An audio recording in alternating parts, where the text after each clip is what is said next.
Samantala, pekeng dentista, inaresto ng PNP Anti-Cybercrime Group sa Batangas. Si Vic Sumentak sa report.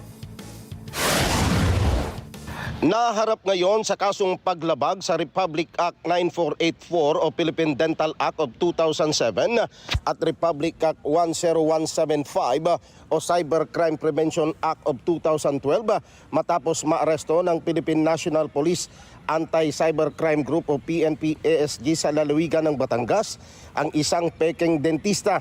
Sinabi ni PNP-ECG Director Brigadier General Wilson Asueta, ang suspect ay isang 26 na taong gulang na grade 9 dropout na nagpapanggap na dentist sa kanyang apartment sa bayan ng Malbar sa Batangas. Ayon kay General Asueta, mismong ang Philippine Dental Association ang nagbigay ng impormasyon sa illegal na aktibidad ng suspect kung saan nagsasagawa ng mga dental procedures nang walang kaukulang lisensya mula sa Professional Regulation Commission o PRC. Inihayag ni Asueta na sa pamagitan ng online advertising nakakakuha ang suspect ng mga pasyente dahil mura ang kanyang singil, subalit nalalagay sa panganib ang kanyang mga pasyente dahil sa kawalan ng tamang hygiene at safety measures. Itong case natin wala itong background, so natuto lang siya sa panunood sa social media platform. So DIY na naman to.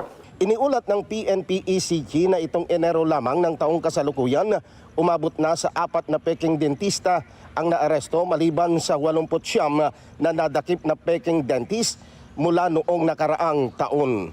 Vic Sumentak para sa Mata ng Agila, matapang, matapat.